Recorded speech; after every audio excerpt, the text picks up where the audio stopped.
I used to always struggle so much with building muscle. I was always this skinny kid who people would tell, oh, you need to eat more, blah, blah, blah. But the thing is, even when I ate a lot more, nothing really happened. Like, I always got fat, but I never really built that much muscle. Until relatively recently. And you know what the number one change that I made was? It's exercise selection. And this is one of the most underrated things that somehow nobody really talks about. Like, yeah, obviously a couple of people talk about it, but so many people just say, oh, do what feels good and whatever. Let's talk about my abs for an example. I never really had particularly good abs.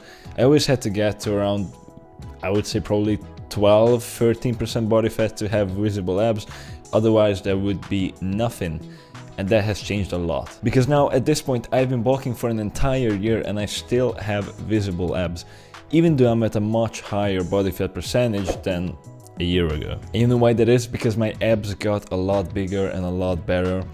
Because I trained them, but I trained them before as well. So, you know, you can see that nothing really changed. The only thing that really changed is my exercise selection. I used to always hammer abs hard, but the problem was that I was doing the wrong exercise. I had the intensity, there was no problem with that. I was going to failure. I was always doing very difficult sets, but I was doing difficult sets of the wrong exercise because there was not really any stretch, no tension in the stretch. Since there was no stretch, I was doing cable crunches and that is pretty much just a contraction. Your abs don't really get stretched. And I started doing good ab exercises really hard, like an heavy rollout. Or my personal favorite, a lying leg raise on a bench.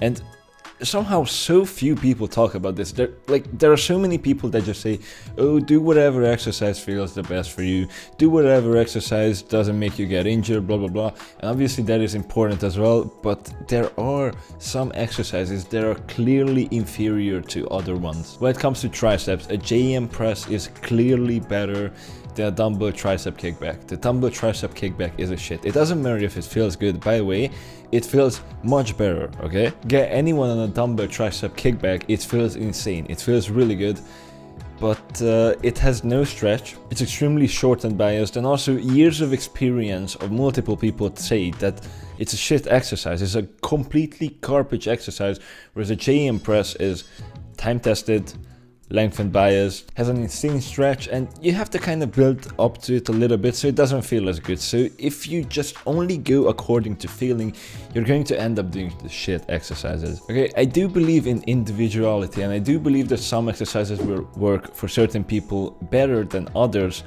but there are some exercises that are just clearly better for everybody than some other exercises. For an example, again, the JM press versus the kickback, but we can also say a preacher curl. Doesn't matter if it's easy bar or dumbbell, versus a standing barbell curl. The preacher curl is going to be better for everybody, period. There's no argument, it's black and white better, and that's it. Now, feeling a personal preference does matter. I'm not saying it doesn't, but again, this shit matters way more. And so what I would do personally is, in my opinion, feeling and personal preference matters only after you get rid of all the shit exercises and you only have the good exercises left. And of those good exercises, because you're going to have still a lot of exercises, there's a lot of good exercises out there, you get rid of all the shit until only the great exercises remain, and of those you can choose according to your personal preference and feeling. Now, I will eventually make a video on how to know which exercises are good and which are bad, and what to look at when you're trying to determine how good an exercise is. But until then, you can also watch tier list videos from other people.